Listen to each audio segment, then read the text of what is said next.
Esta es la noche en el continente americano. Cuando amanece en Europa y cae la tarde en Asia. Así cae la noche en el continente americano y transcurre la mañana y la tarde en el resto del mundo. La noche, bajo la dirección de Claudia Gurizati. Reciban un sentido saludo. El día arrancó con la terrible noticia del asesinato de Jaime Garzón, periodista, humorista y abogado sin ejercicio. Fue baleado en la madrugada cuando iba a su trabajo en Radionet. 20 años de un crimen que acabó con su vida, pero que jamás logró silenciar su genialidad, su inteligencia y su humor irreverente. A mí me gustaría que lo que yo digo ahora valga no solo para hoy, sino que valga para mañana, para 1 año, 2 años, 5 años, 10 años. No repetirlo, sino que lo que yo he dicho hoy valga para muchos años. Pues lo que yo creo que siente ahora la mayoría de los colombianos y es una inmensa impotencia, una inmensa rabia y unas ganas pues como de que alguien venga y arregle esta situación que ya no es soportable.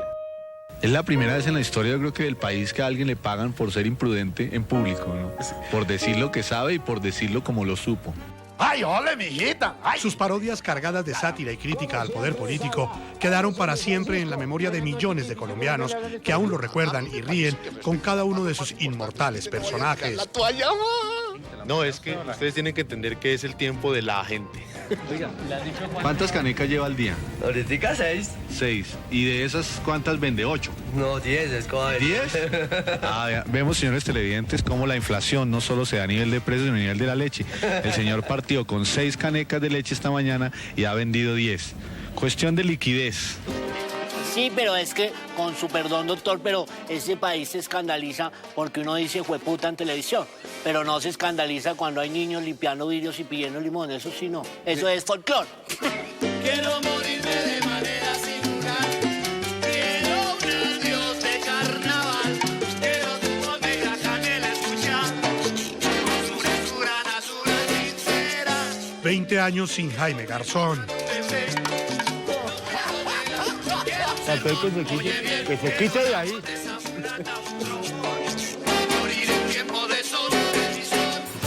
Comienza la noche, bajo la dirección de Claudia Gurizati. Buenas noches. La noche bajo la dirección de Claudia Gurizati. Enciende las luces para que usted siempre vea el punto clave de la noticia. Soy Jefferson Beltrán. Bienvenidos. La noticia. Colombia recuerda hoy a Jaime Garzón. Hace 20 años, según lo ha podido establecer la justicia colombiana, por órdenes del cabecilla criminal Carlos Castaño, el periodista y humorista fue asesinado en este proceso judicial. También está involucrado el subdirector del DAS, quien también en este momento está condenado. Son 2 personas las que la justicia ha procesado hasta este momento por este crimen. El punto clave de la noticia, la inmortalidad de su legado 2 décadas después del crimen que acabó con su vida, pero que no logró borrar de la memoria de los colombianos su genialidad, su valentía, su inteligencia y su irreverente humor, que siempre estuvo cargado de críticas al poder político y de reflexiones al mismo tiempo sobre la realidad nacional, que en este momento, 20 años después, siguen vigentes. Quiero morirme de manera singular, quiero un adiós de carnaval, quiero tu voz negra canela escuchar, con su frescura natural sincera. Fueron algunos de los personajes más reconocidos a finales del siglo XX en Colombia. Jaime Garzón le dio vida a hombres, mujeres, políticos, estudiantes, trabajadores y desempleados que reflejaban en cada inteligente parlamento lo que le ocurría al país. ¿Y a usted no le parece más mejor que esos señores que son unos berracos para abrir túneles los debían poner allá en la línea para que abran el túnel Cajamarca-Calarca? El vigilante más famoso de la patria fue Néstor Elí, el que siempre tuvo respuestas para las grandes dudas en el edificio Colombia. Buenas noches, edificio Colombia, ¿le habla Néstor Elí? Más allá de la portería, en la cocina, Dioselina Tibana, una empleada de confianza con información privilegiada y recetas con sazón político. Ay, no, doctor, yo más bien no me oyo, a mí me da miedo las alturas para allá. Entonces, Dioselina, vaya sin la lancha. Ay, gracias, doctor. Los de Garzón hablaron desde orillas distintas, ideas encontradas entre el conservador Godofredo Cínico Caspa y el alumno revolucionario, el compañero Lenin. empleados de concurso, jajaja. Caray, ¿qué están pensando? ¿Que esto es la televisión? Seguiremos denunciando con las luchas populares al calor del meme el desempleo y la antipatria. Los de uniforme también estuvieron en el universo del humorista genial. El Mando Central se permite informar a la opinión pública que... Así como presentadores y periodistas de varias fuentes. El nuevo rector de los Andes será el hiperpapito de Rudy Holmes. Lanzamientos hay de muchas clases, dolorosos, como cuando te echa tu novia porque dice que tú ya no la quieres. Hola, amantes de la plástica. Continúa colgada. El más reconocido Emerson de Francisco, el de las grandes fuentes, el de las grandes chivas. La luz. Como siempre les habla Emerson de Francisco, ex filólogo y zootecnista. Y esto... La luz. ¿Otra torre? Ah, bueno. Sin embargo, los políticos fueron algunos de los más memorables. ¿Y de la paz? No, a mí me parece que respecto a la paz lo más importante es que usted no vaya a tirar la toalla. A algunos los tuvo cara a cara. ¡Ay, míralo! No puede ser cierto. Grave, grave. No puede ser cierto.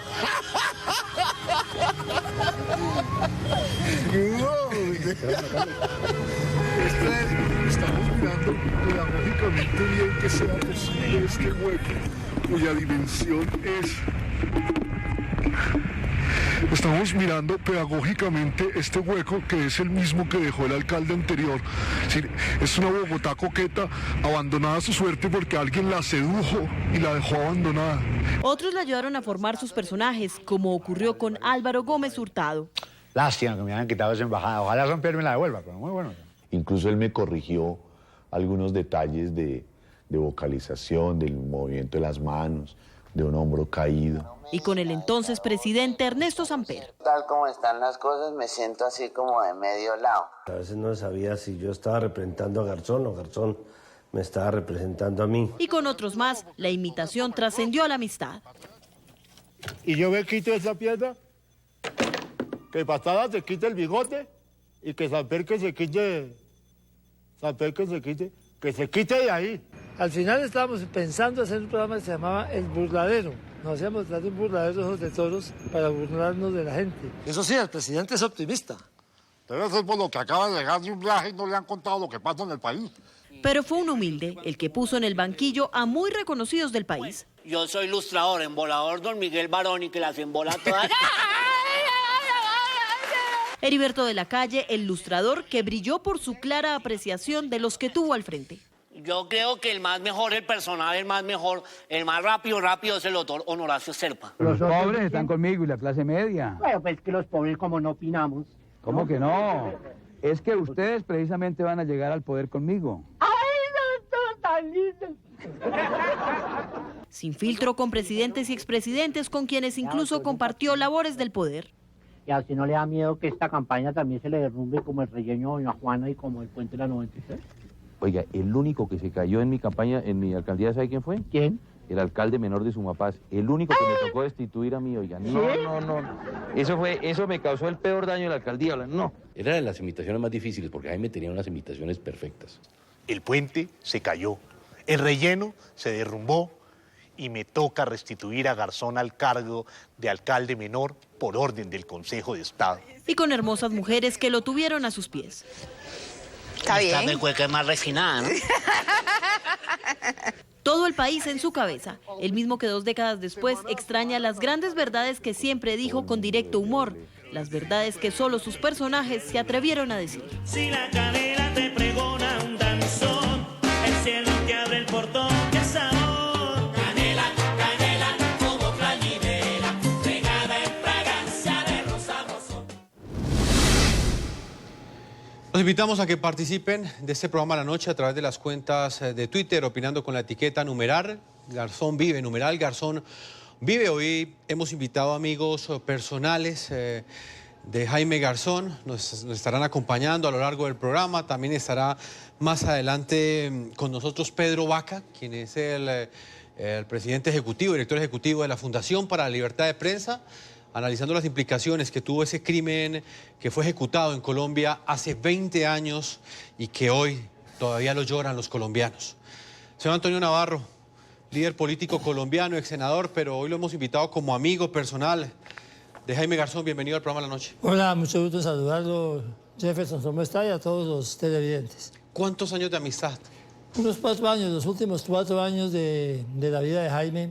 Nos hicimos muy amigos. Yo lo conocí en el aeropuerto del Dorado.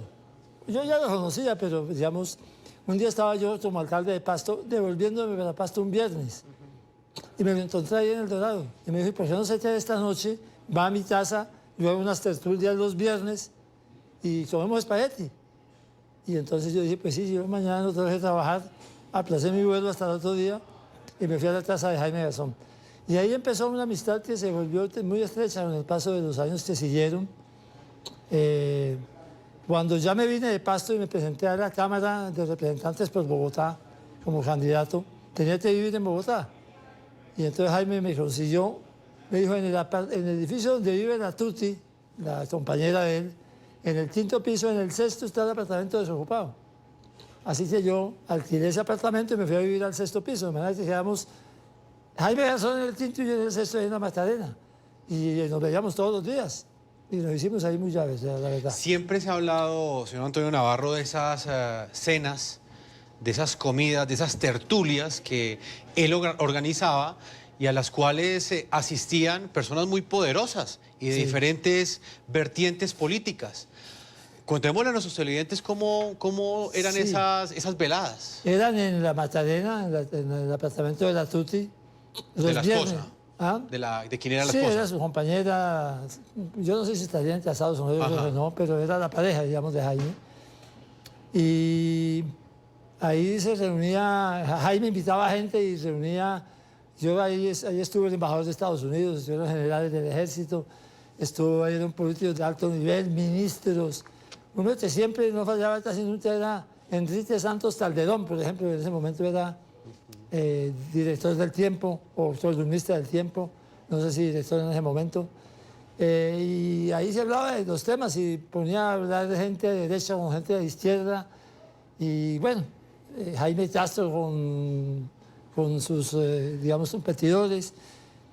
Y eran unos espaguetis que hacía Jaime y que él mismo servía en la cocina, mientras ahí en la sala iba conversando, y era muy sabroso, eran unas tertulias muy animadas.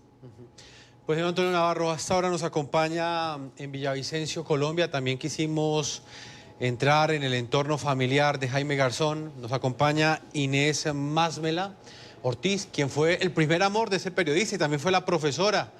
Muchas personas la conocen luego de haber visto esta serie que realizó el canal RCN y que reconstruyó algunos aspectos de la vida de Jaime Garzón. Hoy Inés amablemente ha querido participar de este homenaje que le rendimos hoy a Jaime Garzón. Inés, bienvenida al programa La Noche. Muchas gracias. Inés, ¿cuál cree usted que es el legado que dejó la vida de Jaime Garzón?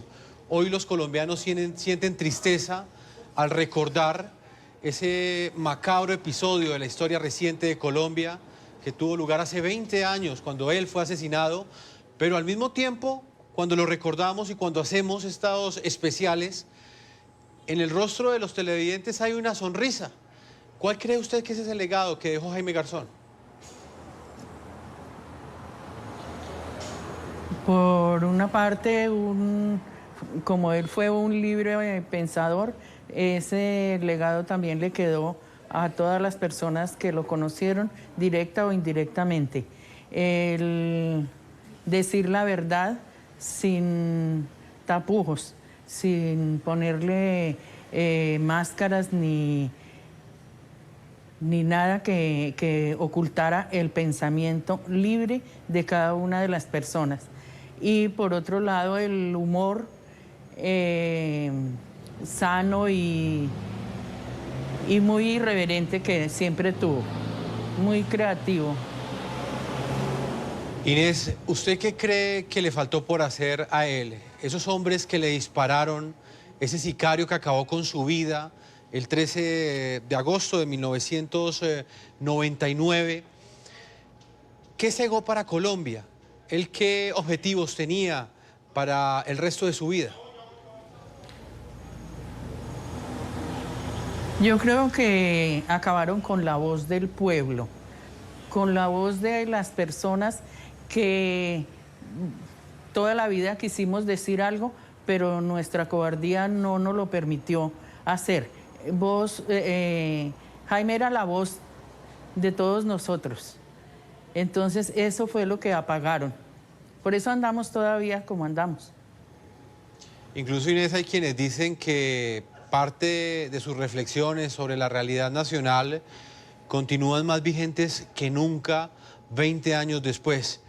¿Qué recuerda usted de ese día, Inés? ¿Cómo se entera usted que Jaime Garzón había perdido la vida, que había sido asesinado, tal y como él días antes lo venía prediciendo, vaticinando, inclusive advirtiendo a su círculo más cercano? Sí, en ese momento yo no estaba muy cercana a Jaime, pero sí a su familia. Entonces, cuando escuché la noticia en el televisor, porque prendí el televisor mientras me disponía a arreglarme para salir a trabajar, escuché la noticia, no, realmente se me juntó el cielo con la tierra, como se dice, y salí inmediatamente para donde la mamá, y con ella estuvimos viviendo las primeras horas de ese terrible suceso. Barro, ¿cómo no sabíamos recuerda? ni qué hacer, ni cómo reaccionar, ni... Fue una noticia bastante difícil y triste para todos los colombianos, pero al mismo tiempo, señor Antonio Arroyo, como le preguntaba a Inés, él a su círculo más cercano le había advertido que estaba en riesgo. Incluso hay quienes relatan que alcanzó a hablar con personas cercanas, inclusive presos que estaban en las cárceles y que eran criminales cercanos a Carlos Castaño, que en ese entonces era el principal cabecilla de las autodefensas de Colombia, que Jaime Garzón sabía que lo iban a matar, que ya la orden había sido dada y que él intentó hasta último minuto conversar, dialogar para que este criminal no ejecutara ese asesinato. Él estaba nervioso en las últimas semanas, un par de semanas antes estaba nervioso. Estaba buscando juntar esto con mucha gente, habló con el comandante de las fuerzas militares, por ejemplo, el general Mora, 2 o 3 días antes de que lo mataran, y estaba nervioso, pero la certeza de que lo iban a matar pues no la tenía, porque uno nunca la tiene sino hasta que sucede. Pero sí estaba nervioso y preocupado porque sabía que algo estaba moviéndose contra él, pero no tenía muy claro todavía qué era. Él no le tenía miedo a la muerte porque no tenía escoltas, un hombre que era tan crítico, no solamente de los sectores políticos, sino también de los grupos armados criminales que operaban en 1999 en Colombia, la guerrilla de las FARC, el ELN, las autodefensas. No, sí, claro, efectivamente él era una persona que no tenía agua en la boca para decir lo que creía que tenía que decirse, y eso era su virtud principal, esa franqueza tan, con humor, pero con una franqueza directa, tremenda. Pero realmente yo creo que él sí sentía que algo estaba pasando, pero no tenía, en mi opinión, certeza clara de que podían matarlo. Una de las entrevistas más recordadas a Jaime Garzón fue la que sostuvo con José Gabriel Ortiz en el programa Yo José Gabriel. Allí dijo varias de sus frases más memorables y cantó Canela junto a César Mora, un momento que quedaría para siempre en la memoria de todos los colombianos. Quiero morirme de manera singular, quiero un adiós de carnaval. ¿Qué hubo, Jaime? ¿Qué hubo, viejo? ¿Cómo le va? Bien. Cuénteme una cosa, ¿por qué usted fue seminarista, su hermana monja y su hermana jesuita, su hermano jesuita? ¿Por qué los tres terminaron religiosos, de verdad? Porque hay una decidida vocación religiosa en mi papá. Ah, muy bonito. Entonces, creo que mi papá era sacerdote y mi mamá monja, y entonces decidieron leer el versículo de Dios que es amaos los unos a los otros, creced y multiplicaos, y se dieron a la tarea. Ay, qué bonito, muy bien, muy bien.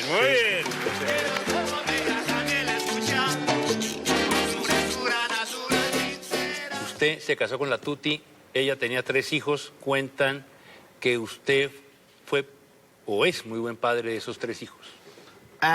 Paso. Listo. Cuénteme. No, sí, listo. Todo es cierto. No quiero un sermón, oye bien, quiero la voz de esa mulata, un trombón. Usted es de los pocos tipos más feos que yo. ¿Y cómo es la táctica de los playboys? Y es... La inseguridad. La inseguridad. La inseguridad. Sí, porque es que los playboys van seguros de sí mismos. Claro. Van seguros, ¿no? ¿Y aunque usted? a veces coronan.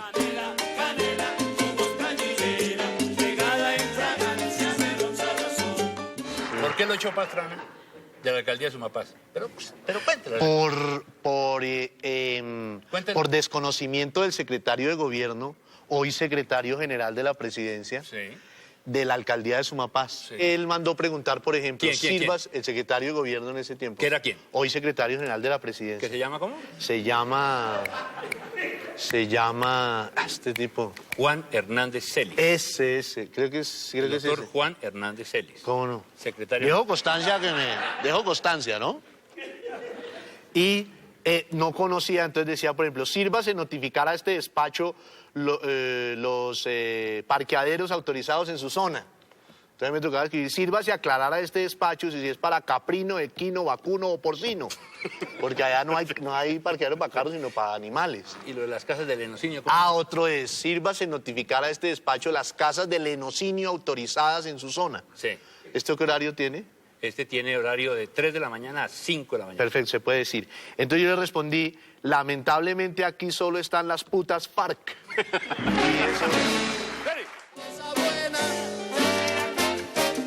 Un abrazo para todos, feliz noche. Quiero morirme de manera singular. Quiero un adiós de carnaval. Quiero tu voz negra canela escuchar. Azura, sincera. A esta hora integramos a Pedro Vaca, presidente ejecutivo de la Fundación para la Libertad de Prensa en Colombia. Pedro, bienvenido al programa La Noche. Jefferson, muy buenas noches y gracias por la invitación. Pedro, hoy hay una generación que ya tiene 20 años y quizás en este momento está viendo este programa. Me gustaría que de su perspectiva nos describiera cuál es ese legado, quién era Jaime Garzón, por qué cree usted que marcó la historia reciente de Colombia. Un joven de 20 años quizás no sabe hoy quién era él y muchos de los que vivimos en esta generación quedamos con el impacto de sus imitaciones, de sus entrevistas. ¿Por qué cree usted que él marcó una diferencia? Bueno, a ver, yo creo que alguna vez hubo en Colombia un ser excepcional con unas cualidades y una creatividad y una preocupación de país que tienen muy pocos, con un contacto con el poder, pero también en capacidad de cuestionar el poder, y que nos dejó cualquier cantidad de registros para poderlo ver de viva voz, que se ponía detrás de distintos personajes para hacer las preguntas que los periodistas no se atrevían a hacerle a los políticos, y que esos políticos muchas veces reían porque no podían responder la agudeza de sus cuestionamientos. Yo invito a las personas y a los jóvenes que no tuvieron oportunidad de ver esto a que lo repasen, a que se inspiren y a que reconozcamos en Jaime Garzón un gran colombiano, una persona que dejó su vida por unos anhelos de paz, de reconciliación para nuestro país, y eso es algo que no puede pasar en vano, y que a pesar de que la impunidad judicial siga allí, la impunidad social es algo que no va a triunfar en este caso. Pedro, el legado que dejó Jaime Garzón para Colombia 20 años después, ¿usted cree que aún está vigente? Jefferson, yo creo que pocos casos como el de Jaime Garzón, después de tanto tiempo, logran remover, digamos, unos tejidos muy profundos de la sociedad colombiana. Es decir, el día de hoy la sociedad colombiana no solo recordó a Jaime como humorista, a Jaime como opinador, como líder, como periodista, sino que también se hace desde distintas esferas de la sociedad, ¿no? Líderes políticos, exgobernantes, todos los medios de comunicación tuvieron un despliegue particular en los 20 años de Jaime Garzón, varias actividades a lo largo y ancho del país. Yo creo que esto refleja al menos dos cosas. La primera es que seguimos, a pesar de todo, siendo un país sensible a liderazgos y contribuciones públicas como la de Jaime Garzón. Y la segunda es que creo que hay una sensación de indignación, en tanto es un caso del cual hay una expectativa social muy grande de justicia, en la que hay que ser muy francos, y es que lo que se ha proporcionado de justicia es bastante pobre si uno tiene en cuenta la dimensión del caso y sus efectos. Inés, le hago la misma pregunta. ¿Usted cree que el legado de Jaime Garzón está vigente en este momento? Esas ideas, esas reflexiones que él entregaba a través de sus personajes en los medios de comunicación, ¿usted cree que aún son tenidas en cuenta? ¿Tiene algún significado en la realidad actual de Colombia? Sí, claro que sí. Son tan vigentes como en la época que él las vivió. Es aterrador conversar con gente muy joven que conoce el pensamiento de Jaime y lo digiere, lo habla, lo comenta con tanta propiedad como si lo hubiera vivido en la época de que Jaime vivió. Señor Antonio Navarro, hay quienes también en ese momento nos están viendo, y se lo planteaba Pedro, que nacieron en ese año, nacieron en 1999, y no logran entender cómo era esa Colombia a la que se enfrentó Jaime Garzón, y que allí radica para muchos su valentía. ¿Cómo era esa Colombia en la que vivió Jaime Garzón y en la que fue asesinado? Una Colombia llena de paramilitarismo, con unas FARC crecidas, desbordadas, que pensaban que si no les daban todo lo que pedían en la mesa de negociación, podían tomarse el poder por las armas. Una política que sigue siendo muy parecida a la actual, una política de baja calidad. Y había entonces una persona que con inteligencia, con agudeza, ponía todos esos temas sobre la mesa, y era popularísimo porque la gente se sentía interpretada por lo que decía Jaime. ¿Él quería hacer política? Él quería hacer política. Habíamos hecho un acuerdo él y yo, que en el 2002 nos presentábamos juntos al Congreso. Yo me presentaba al Senado, en ese momento era representante de la Cámara por Bogotá, y él se presentaba a la Cámara por Bogotá.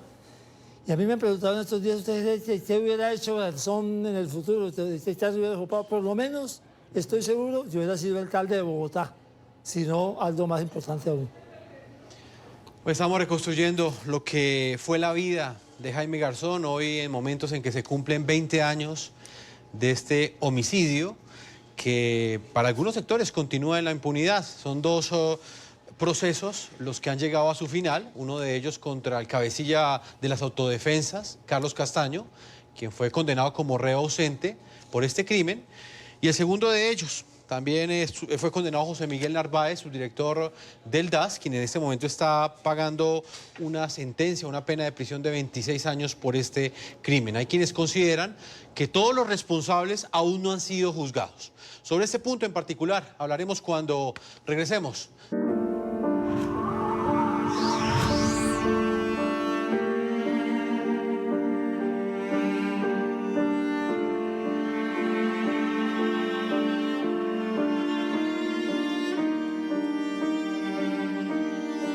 El 13 de agosto de 1999, el periodista y humorista Jaime Garzón fue asesinado en este sitio en el occidente de Bogotá. Dos sicarios en una moto cegaron su vida. Pocos días después, las autoridades capturaron a Juan Pablo Ortiz, alias Bochas, y a Edilberto Ortiz, alias Toño, como autores materiales del crimen. Pero luego se descubrió que fueron vinculados para desviar la investigación. Eran unas personas que fueron impuestas en el proceso para efectos de desviar la investigación y no dar a lugar con los verdaderos responsables. En 2004, la justicia condenó al jefe paramilitar Carlos Castaño como determinador del asesinato del comunicador. Increíble que después de 20 años, en uno de los casos más emblemáticos que tiene el país, la fiscalía y los jueces no hayan podido judicializar debidamente a los responsables de ese crimen. Según las pruebas que hay en el proceso, ¿por qué mataron a Jaime Garzón? Jaime Garzón estaba conociendo informaciones acerca de la venta de secuestrados y de armas por parte de un grupo dentro del ejército a las FARC. Jaime se enteró de esta información, la cual alcanzó a divulgar incluso en algunos medios de comunicación, y a raíz de esta información pues puede que se haya dado la orden de asesinarlo a él. Hace pocos días, el Tribunal Superior de Bogotá condenó a 26 años de cárcel a José Miguel Narváez, ex subdirector del DAS, como coautor. José Miguel Narváez adelantó labores de inteligencia en asocio con el Ejército para efectos de demostrar que Jaime Garzón hacía parte de la insurgencia. Pero para Luis Carlos Hoyos, abogado de Narváez, esta hipótesis no es cierta. Hay suficientes elementos materiales de prueba para vincular a otras personas con el magnicidio del señor, el homicidio del señor Jaime Garzón. Tras la recopilación de decenas de pruebas, la Fiscalía también llamó a juicio al coronel retirado Jorge Eliezer Plazas Acevedo, alias Don Diego, como otro de los responsables del homicidio de Jaime Garzón. Pero el proceso está suspendido porque el exdirector de inteligencia de la Brigada 13 pidió ser incluido en la JEP. Plazas Acevedo facilitó las armas, facilitó la logística en el sitio donde se dieron los hechos y facilitó que los sicarios igualmente se trasladaran a Medellín. Los abogados de los familiares han solicitado vincular al general en retiro, Rito Alejo del Río, quien ya rindió versión libre. Rito Alejo del Río está, digamos, vinculado en la investigación justamente por labores parecidas a las de Plazas Acevedo. Además, al general retirado Mauricio Santoyo y al exfuncionario del DAS Emiro Rojas por supuesta desviación de la investigación. Santoyo y Emiro Rojas se encargaron de conseguir testigos falsos que declararon en el proceso, tales como la señora María Amparo Arroyave. Los abogados insisten en que el asesinato de Jaime Garzón es un delito de lesa humanidad, pero el Tribunal de Bogotá no aceptó esa petición. El ataque contra Jaime se dio en el marco de un ataque sistemático a defensores de derechos humanos. El caso de la muerte del periodista está ahora en la Comisión Interamericana de Derechos Humanos de la OEA. La demanda busca que el Estado colombiano sea declarado como responsable. Vuelvo con Pedro Vaca, presidente ejecutivo de la Fundación para la Libertad de Prensa. Pedro, hay dos condenados por este crimen luego de 20 años. Uno de ellos es el cabecilla criminal de las autodefensas, Carlos Castaño, y el otro el exsubdirector del DAS, José Miguel Narváez. ¿Usted cree que ya fueron sancionados todos los responsables? ¿Ya hubo justicia en este caso o aún está en la impunidad? Definitivamente no, Jefferson. Digamos, este es un caso en el cual ha pasado de todo y uno podría hablar de una suerte de migajas de justicia. Recordemos que en el caso de Jaime Garzón, en sus inicios, digamos, hacia 1999, el año 2000, hubo todo un montaje, ¿no? El Departamento Administrativo de Seguridad, DAS, en su momento desvió la atención de los verdaderos responsables a personas que no tenían nada que ver, y esto es algo que gracias a la labor de los abogados de la familia, pero también de la periodista Claudia Julieta Duque, se logró de alguna manera, digamos, enderezar, y tardaron varios años en que esto pudiera ser así. Luego un caso que empieza con un acto de torpedear la investigación es un caso que no empieza bien desde la investigación. Lo segundo es que una vez arranca, digamos, toda la investigación, quedan claras dos cosas. La primera, y lo dice el Consejo de Estado muchos años después, es que es un crimen de Estado. Es decir, aquí hay una responsabilidad de agentes estatales en la comisión del crimen de Jaime Garzón.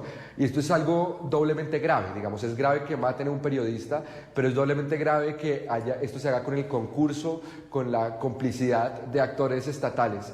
Y aquí es donde uno empieza a dibujar una cadena criminal que va mucho más allá del exsubdirector del DAS, José Miguel Narváez, y de Carlos Castaño como líder de los grupos paramilitares, que son los dos únicos condenados hasta este momento en el caso. Tenemos Carlos Castaño, que al final es una condena de alguna manera simbólica, en tanto este señor no pagó un solo día de cárcel, y digamos la condena está allí para la historia, pero no fue efectiva. Y en el caso de José Miguel Narváez es algo que también ha tenido bastantes tropiezos, pero por lo menos es una sentencia en firme. Para nosotros es muy claro que la cadena criminal es mucho más larga y que 20 años después lo que se ha proporcionado de justicia son migajas que están muy por debajo de la expectativa de la sociedad, que se indigna frente al caso de Jaime Garzón, que recuerda a Jaime Garzón con mucho aprecio y que además reconoce un vacío, que es esa sátira y periodismo que la verdad no ha vuelto a renacer en Colombia desde entonces. Señor Antonio Navarro, ¿cuál es su opinión frente a la acción de la justicia? La Fiscalía determinó que se trató de un crimen que no solamente fue ejecutado por las autodefensas, por esta banda criminal, sino que también hubo responsabilidad de agentes del Estado. Es evidente que hace falta seguir la cadena más hacia adelante. Yo no tengo información que me permita ayudar en ese camino, pero sí está claro que por lo que sentí yo hablando con Jaime en los últimos días de su vida, él estaba preocupado por una cosa más grave que simplemente una amenaza como tantas que hay y que sigue habiendo hoy por hoy. De manera que yo sí creo que falta en la cadena más investigación y más resultados y la familia está en eso y ojalá consiga aclarar totalmente lo que pasó con Jaime. Una de las preocupaciones que tiene la familia en este momento es que este crimen sea finalmente declarado como un delito de lesa humanidad. Pedro, me llama la atención algo. La Fiscalía y el Consejo de Estado declararon como delito de lesa humanidad el asesinato de Jaime Garzón. La Fiscalía denunció un plan de exterminio contra defensores de derechos humanos. Esa fue su argumentación. Pero la Sala Penal del Tribunal Superior de Bogotá concluyó algo completamente distinto, que el asesinato de Jaime Garzón no tiene las condiciones para ser declarado delito de lesa humanidad. ¿Usted qué opina de esta incongruencia judicial y qué implicaciones tiene eso en momentos en que se completan, como el día de hoy, 20 años del asesinato de Jaime Garzón?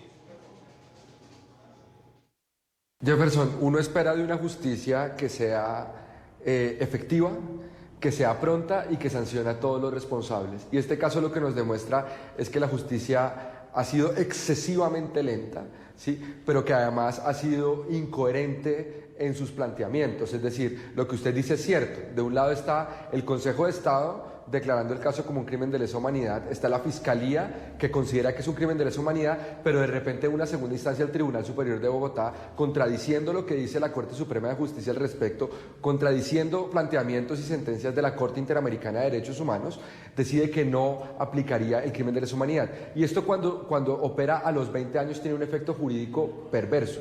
Recordemos que en Colombia cualquier asesinato que supere los 20 años impide que el Estado pueda seguir persiguiendo a los criminales.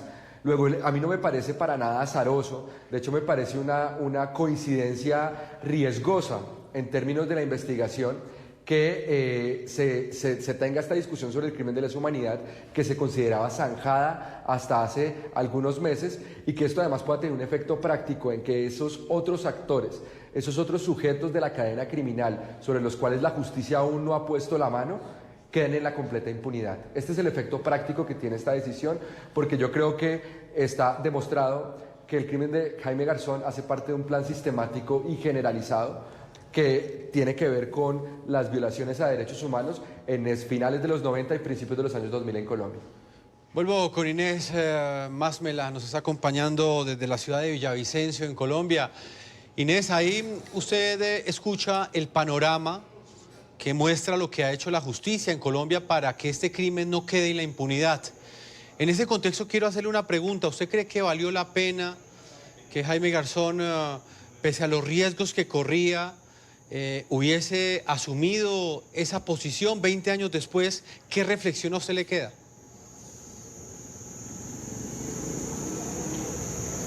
Yo pienso que todo lo que hizo Jaime valió la pena. Valió la pena porque nos hizo pensar, porque somos un país de gente buena, pero está muy claro que es un delito que ha sido mirado con total impunidad por parte del gobierno y de todos los estamentos. Es triste ver que desde Simón Bolívar para acá, todos esos crímenes tan atroces siguen siendo impunes.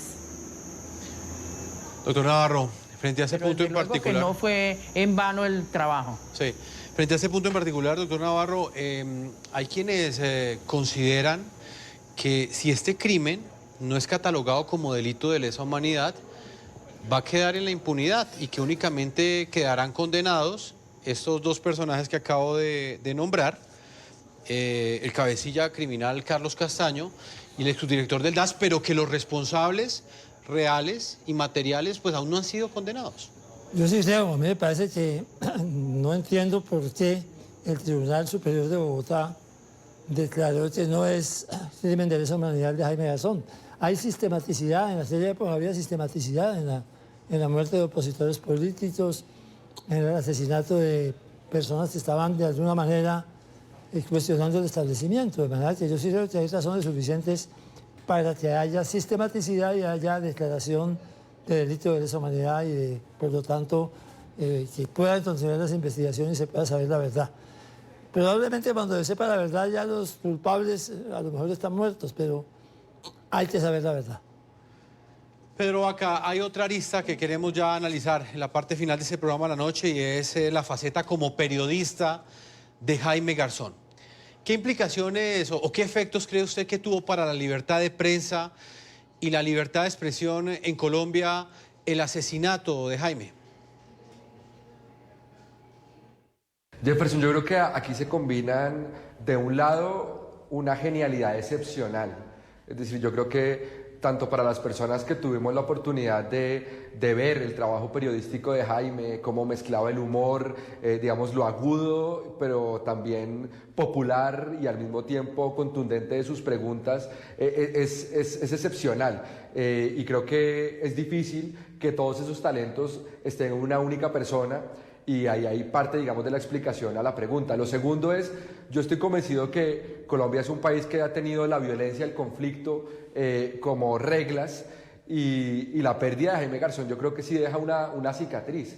Es decir, no estamos hablando de un país al que le guste reír mucho, ¿sí? Es un país que está más acostumbrado a la polarización, a la violencia, a evadir la reconciliación, que precisamente es todo lo contrario a lo que es Jaime Garzón. Y yo creo que de ahí que siga siendo muy vigente su contribución, ¿no? Digamos, hoy en radio, en televisión, se sacaban cápsulas de Jaime Garzón y la constante de todos los comentaristas y analistas era qué vigente es lo que dice Jaime Garzón a 1999 con la realidad pública de Colombia hoy. Y claro que nos hace falta, claro que hay un efecto de autocensura.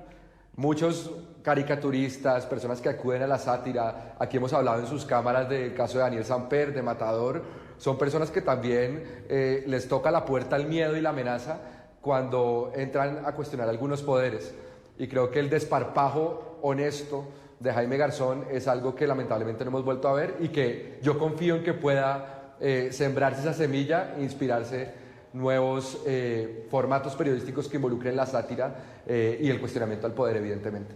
Inés, esa reflexión es bastante importante, la que hace Pedro. ¿Por qué considera usted que en Colombia no se ha podido llenar ese vacío? Quizás la senda la abrió Jaime Garzón, la posibilidad de generar reflexión en una sociedad a través del humor. El humor era un vehículo que utilizaba Jaime Garzón para llegar a la ciudadanía, para llegar con su mensaje. ¿Por qué cree usted que eso no se ha repetido en Colombia y Jaime Garzón sigue siendo un ser único en la historia reciente de este país suramericano? Bueno, sí es muy cierto que él fue un ser único, pero yo pienso que es más por miedo, porque talento en Colombia lo tenemos, pero el miedo no nos deja actuar, no nos deja revelarnos, no nos deja sentir fuera lo que dentro sí sentimos. Señor Antonio Larrola, hago la misma pregunta. ¿Usted cree que el miedo, la muerte, los efectos que generó este asesinato se demuestran en ese vacío que generó Jaime Garzón, en el hecho de que en estos 20 años no haya existido en Colombia una persona que haya asumido esas banderas, o hace parte pues de la genialidad que él tenía y es un personaje irreemplazable? Bueno, tiene una serie de condiciones que no es fácil conseguir combinadas. Un hombre con formación académica, abogado, bien estudiado, con formación política, entendida de la política pública y con un humor y una creatividad extraordinaria a flor de piel.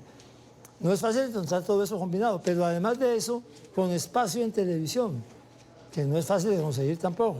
Entonces, todas esas cosas son las que hacen que no sea fácil de reemplazar a Jaime Garzón, que no haya aparecido otro Jaime Garzón en la vida pública nacional en estos 20 años y que estemos todos extrañándolo a él. Porque, repito, la combinación de cultura, formación, humor, capacidad de respuesta inmediata, con gracia y además de su acceso a televisión, no son fáciles en Colombia. Señor Antonio Navarro, como siempre es un gusto tenerlo acá en el programa La Noche, como amigo de Jaime Garzón, hoy en otra faceta completamente diferente. Ahí me vieron en el burladero, ¿no? En el burladero, en ese piloto del programa que nunca salió al aire. Que queríamos hacer, que él había propuesto que hiciéramos juntos, pero pues infortunadamente fue ya al final de su vida. Muchas gracias, señor Navarro. Chao. También quiero agradecerle a Inés Másmela, el primer amor de este periodista, de este humorista, maestra, profesora de Jaime Garzón. Gracias por habernos acompañado. Gracias a ustedes. Y a Pedro Vaca, presidente ejecutivo de la Fundación para la Libertad de Prensa. Gracias, una feliz noche. Jefferson, muchas gracias por la invitación y gracias por tener en cuenta la conmemoración de este día en su programa. Vamos a una pausa a comerciales y ya regresamos a la parte final de este programa La Noche. A todos nuestros televidentes, hemos llegado a la parte final de este programa La Noche. Los invito a que visiten la página web de NTN24. Nos pueden escribir en Twitter en @NTN24, @Segurizati NTN24, @Jefferson NTN24, @La Noche NTN24. La Noche continuará encendiendo las luces para que usted siempre vea el punto clave de la noticia. Buenas noches.